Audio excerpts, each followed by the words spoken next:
ಕರ್ನಾಟಕ ರಾಜ್ಯದ ಘನತೆ ವ್ಯಕ್ತ ಮತ್ತು ಗೌರವಾನ್ವಿತ ಮುಖ್ಯಮಂತ್ರಿಗಳಾದ ಸನ್ಮಾನ್ಯ ಶ್ರೀ ಸಿದ್ದರಾಮಯ್ಯನವರೇ ಮತ್ತು ಈ ರಾಜ್ಯದ ಕಂದಾಯ ಸಚಿವರು ಆದ ಗೌರವಾನ್ವಿತ ಶ್ರೀ ಕೃಷ್ಣ ಬೈರೇಗೌಡರವರಲ್ಲಿ ಮತ್ತು ವಿರೋಧ ಪಕ್ಷದ ನಾಯಕರು, ಜಾತ್ಯತೀತವಾಗಿ ಎಲ್ಲ ಪಕ್ಷದ ಶಾಸಕರುಗಳು ಸಹ ಗಮನಕ್ಕೆ ನನ್ನ ಈ ಮನವಿ ಏನಂದರೆ, ಬಂಧುಗಳೇ, ಮಾನ್ಯರೇ, ಇವತ್ತು ಕರ್ನಾಟಕ ರಾಜ್ಯದ ಪಿಟಿಸಿಎಲ್ ವಿಚಾರ ಹೈಕೋರ್ಟ್ನ ಏನು ತೀರ್ಪಾಗಿದೆ ಅದನ್ನು ಕೇಳ್ತಾ ವಕೀಲರುಗಳು ಯೂಟ್ಯೂಬಲ್ಲಿ ಬೇರೆ ಬೇರೆ ಥರ ಹೇಳ್ತಾ ಇದ್ದಾರೆ. ಪಿಟಿಸಿಎಲ್ಗೆ ಸಂಬಂಧಪಟ್ಟಂಥ ಪರಿಶಿಷ್ಟ ಜಾತಿ ಪರಿಶಿಷ್ಟ ವರ್ಗದ ಜನಾಂಗದವರು ಭಾಳ ಚಿಂತೆಗೀಡಾಗಿದ್ದಾರೆ. ಕಾರಣ ಇಷ್ಟೇ, ಏನು 1978-79 ಮೂಲ ಆದೇಶ ಇತ್ತು. ಶ್ರೀಮತಿ ಇಂದಿರಾ ಗಾಂಧಿಯವರು ಮತ್ತು ಕರ್ನಾಟಕ ರಾಜ್ಯದ ಮುಖ್ಯಮಂತ್ರಿಗಳಾದ ಶ್ರೀಮಾನಿ ಹಿಂದುಳಿದವರುಗಳ ನಾಯಕರು ಆದಂಥ ಶ್ರೀಮಾನ್ ಡಿ ದೇವರಾಜ್ ಅವರು ಮಾಡಿದಂಥ ಆದೇಶ ಈ ವರ್ಗದ ಜನರ ಜಮೀನನ್ನು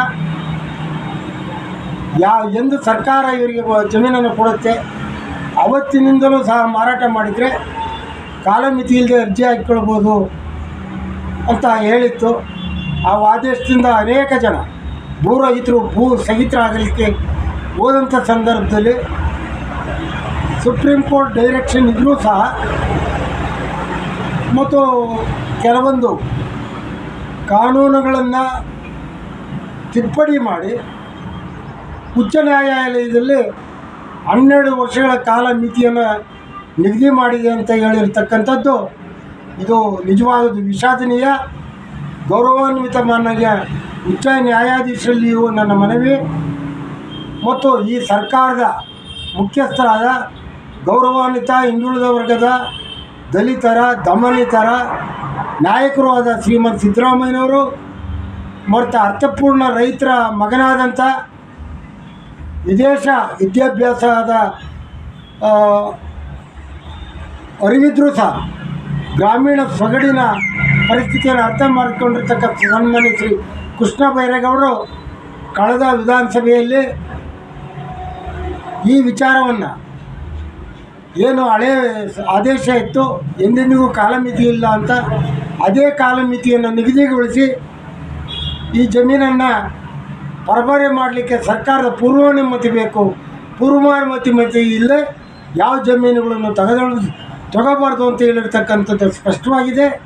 ಅದು ನಿಜವಾಗಲೂ ಈ ವರ್ಗದ ಜನರಿಗೆ, ಜಮೀನು ರೈತರಿಗೆ ಒಂದು ಅಕ್ಷಯ ಪಾತ್ರ ಇದ್ದಂತೆ. ದಯಮಾಡಿ ನಾನು ಮತ್ತೊಮ್ಮೆ ಮೇಲ್ಕಂಡ ಎಲ್ಲರಲ್ಲಿ ಮನವಿ ಇಷ್ಟ ಏನೇನೆಂದರೆ, ನೀವು ಪರಿಶಿಷ್ಟ ಜಾತಿ ಪರಿಶಿಷ್ಟ ವರ್ಗದವರ ಹಿತವನ್ನು ಕಾಯಲಿಕ್ಕೆ ಹೊರಟಿದ್ದೀರಾ. ವಿಶೇಷವಾಗಿ ಕಾಂಗ್ರೆಸ್ಸಿಗೆ ಹೊರಟಿದ್ದೀರಾ. ಅದ್ರ BJPಯವರು ಸಾಥ್ ಕೊಟ್ಟು ಉಚ್ಚ ನ್ಯಾಯಾಧೀಶರಿಗೆ ಗೌರವಯುತವಾಗಿ ಮನವರಿಕೆ ಮಾಡಿಕೊಟ್ಟು ಈ ನ್ಯಾಯಾಲಯ ಈ ಅವಧಿಯನ್ನು ನಿರಂತರವಾಗಿ ಕಾಲಮಿತಿಯನ್ನು ನಿಗದಿಪಡಿಸಬಾರ್ದು ಅಂತೇಳಿ ಮನವಿ ಮಾಡಬೇಕು, ಸಲಹೆ ನೀಡಬೇಕು. ಜೊತೆಗೆ ನಗರ ಪಟ್ಟಣ ಪ್ರದೇಶಗಳಲ್ಲಿ ಜಮೀನುಗಳು ಪರಿಶಿಷ್ಟ ಜಾತಿಯ ಪಂಗಡದ ಜಮೀನುಗಳಿದ್ದರೆ ಅವುಗಳನ್ನು ಮಾರಾಟ ಮಾಡಲಿಕ್ಕೆ ಮತ್ತು ಪರ್ಯಾಯ ಜಮೀನನ್ನು ತಗೊಳ್ಳೋಕ್ಕೆ ಸರ್ಕಾರದ ಮಟ್ಟದಲ್ಲಿ ಅನುಮತಿ ಕೊಡ್ತಾಯಿದೆ.